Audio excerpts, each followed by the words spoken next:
പ്രിയ സുഹൃത്തുക്കളെ, പരിശുദ്ധ ദൈവമാതാവിൻ്റെ ജപമാല വണക്ക മാസത്തോട് നമ്മൾ എടുക്കുകയാണ്. ഒക്ടോബർ 1 മുതൽ 31 വരെയുള്ള ദിവസങ്ങളിൽ. ഈ ദിവസങ്ങളിൽ ഞാൻ മാതാവിനെക്കുറിച്ചുള്ള മൂന്നാമത്തെ സംഭാഷണമാണ് ഇപ്പോൾ നടത്തുന്നത്. വളരെ വിവാദപരമായൊരു കാര്യമാണ് ഞാൻ സംസാരിക്കുന്നത്. വിവാദം കത്തോലിക്ക സഭയ്ക്കകത്തില്ല, എന്നാൽ പ്രൊട്ടസ്റ്റൻ്റ് സഭകളും കത്തോലിക്ക സഭയും തമ്മിലുള്ള ചില സംസാരങ്ങളിൽ പ്രൊട്ടസ്റ്റൻ്റ് സഭ മാതാവിലുള്ള മധ്യസ്ഥം അവർ സ്വീകരിക്കുന്നില്ല. യേശുവിൻ്റെ അമ്മ എന്നുള്ളത് സമ്മതിക്കുന്നുണ്ട്, മാതാവിൻ്റെ മധ്യസ്ഥം വേണ്ട, വിശുദ്ധന്മാരുടെ മധ്യസ്ഥം വേണ്ട.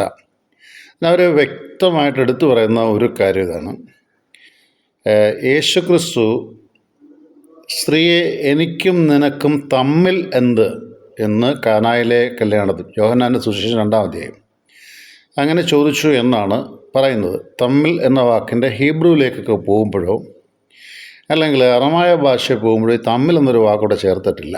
അതിൻ്റെ റൂട്ട് പഠിച്ചിട്ടുള്ളവർക്കറിയാം.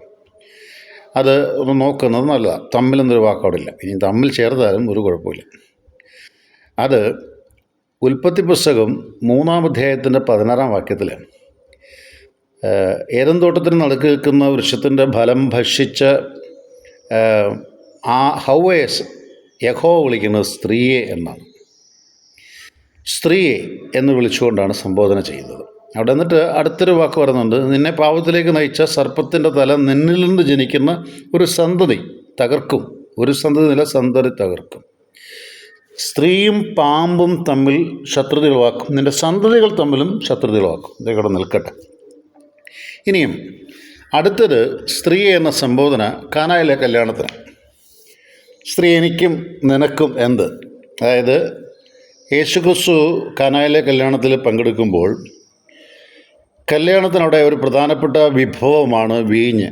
യഹൂദരെ സംബന്ധിച്ചിടത്തോളം വീഞ്ഞ് തീർന്നു. വീഞ്ഞ് തീർന്നപ്പോൾ കന്യക മറിയത്തോട് കലവറക്കാർ എന്ന് പറഞ്ഞു വീഞ്ഞ് തീർന്നു. അപ്പോൾ മറിയത്തിന് ഈശോയെക്കുറിച്ച് നന്നായിട്ട് അറിയാം. കാരണം ഈശോ ചെറുപ്പകാലം മുതൽ കൂടെ താമസിക്കുന്നത് കൊണ്ട് എന്തെങ്കിലും ബുദ്ധിമുട്ടുണ്ട് എങ്കിൽ സഹായിച്ചിട്ടുണ്ട്.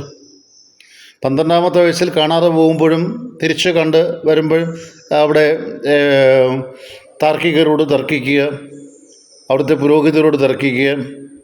അപ്പോഴവർ ചോദിക്കുന്നു, ഈ ബാലന് ഇത്രമാത്രം വിജ്ഞാനം എവിടെ നിന്ന്, ഇവൻ്റെ ജ്ഞാനം എവിടെ നിന്ന് എന്നൊക്കെ ചോദിക്കുന്നു. ഇതൊക്കെ മറിയം കേൾക്കുകയും മനസ്സിലാക്കുകയും ചെയ്യുന്നു.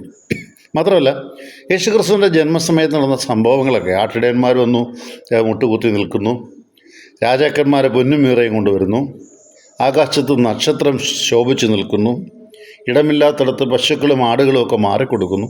ഇതൊക്കെ മറിയത്തിൽ തീർച്ചയായിട്ടും എന്തൊക്കെയോ പ്രത്യേകത ഈ ശിശുവിലുണ്ട് എന്ന് മനസ്സിലാക്കിയിട്ടുണ്ട്. മാത്രമല്ല, പരിശുദ്ധാത്മാവിലൂടെ മറിയത്തിന് കിട്ടുന്ന സന്ദേശവും വിശുദ്ധ ബൈബിളിൽ അങ്ങനെയാണ്. കന്യക ഗർഭം ധരിച്ചൊരു പുത്രനെ പ്രസവിക്കും. യെശയ്യാ പ്രവാചകൻ്റെ പുസ്തകത്തിൽ വ്യക്തമായിട്ട് പറയുന്നുണ്ട്.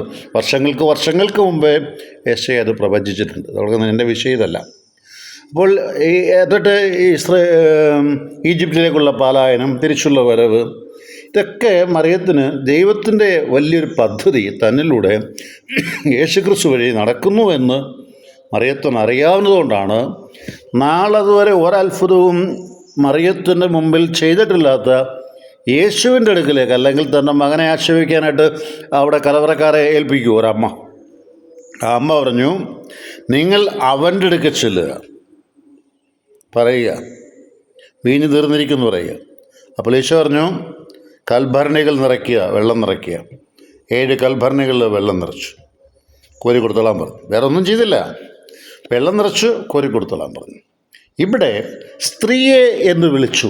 സ്ത്രീയെ എന്ന് വിളിക്കാനുള്ള കാരണം ഇത് ഐസജേസിസാണോ എക്സജേസിസാണോ എന്നുള്ളതൊക്കെ നിങ്ങൾ കണ്ടുപിടിച്ചോളൂ. അതായത് ചിലർക്കൊന്നും മനസ്സിലാവത്തില്ല എന്താ പറഞ്ഞത്. അതായത് സ്ത്രീ എന്ന് വിളിക്കാനുള്ള കാരണം, യേശുക്രിസ്തു പാപത്തിൻ്റെ തലയെ തകർക്കാൻ തുടങ്ങിയത് കാനായിലെ കല്യാണത്തിനാണ്. തൻ്റെ ആദ്യത്തെ അത്ഭുതം.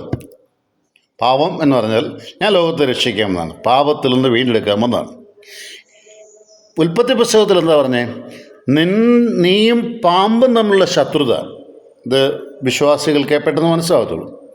അവിടെ തുടങ്ങിയ ശത്രുത അവസാനിപ്പിക്കാൻ തുടങ്ങിയപ്പോൾ ഒരു സ്ത്രീയുടെ മധ്യസ്ഥം ഇവിടെ ഉണ്ടാവുകയാണ്. പഴയ നിയമത്തിൽ ഉൽപ്പത്തി പുസ്തകത്തിൽ സ്ത്രീയെ എന്ന് വിളിച്ചെങ്കിൽ അതേ സ്ത്രീയെ ഇവിടെ പുത്രൻ തമ്പുരാൻ കൊണ്ടുവരികയാണ് ഇവിടെ. അതാണ് സ്ത്രീയെ എന്ന് വിളിക്കാനുള്ള ഒരു കാരണം. ഇനിയും സമാന്തര സുവിശേഷകന്മാർ മത്തായി, മർക്കോസ്, ലൂക്കോസ് ഇവർ കാണാപ്പാടം പറയാൻ എനിക്കറിയാം, എങ്കിലും ഞാനൊന്ന് കൃത്യമായിട്ട് പറയാം.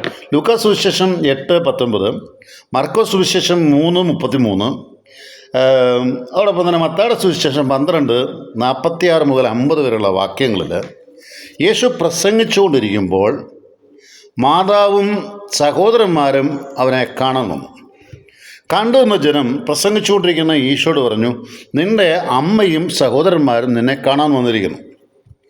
അപ്പോൾ യേശു ചോദിക്കുന്ന ഒരു വാക്കുണ്ട്, ആരാണ് എൻ്റെ അമ്മ, ആരാണ് എൻ്റെ സഹോദരന്മാർ? ദൈവഹിതം ആരനുഷ്ഠിക്കുന്നുവോ അവരാണ് എൻ്റെ അമ്മയും സഹോദരന്മാരും. മനോഹരമായ വാക്കാണ്. എന്നുവെച്ചാൽ യേശുവിൻ്റെ മാതൃത്വവും സഹോദര സ്ഥാനവും സാർവത്രികതയിലേക്ക് തുറന്നു വെക്കുകയാണ്.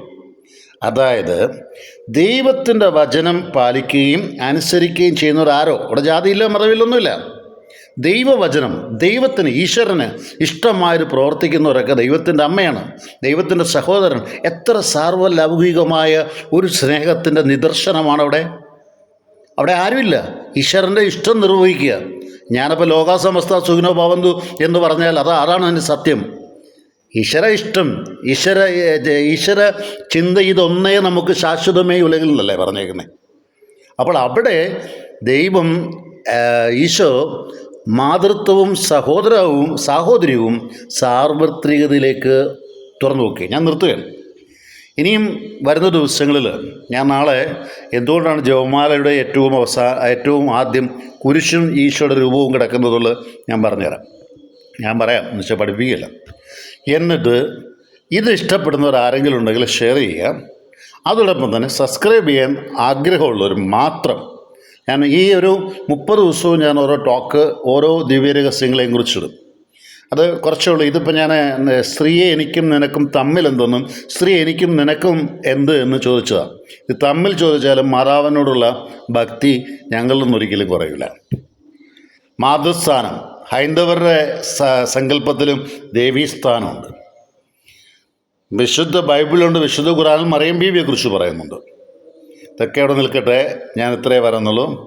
മാതൃത്വം ലോകത്തിലുള്ളിടത്തോളം കാലം പരിശുദ്ധ ദൈവമാതാവ് അനുസ്മരിക്കപ്പെടും.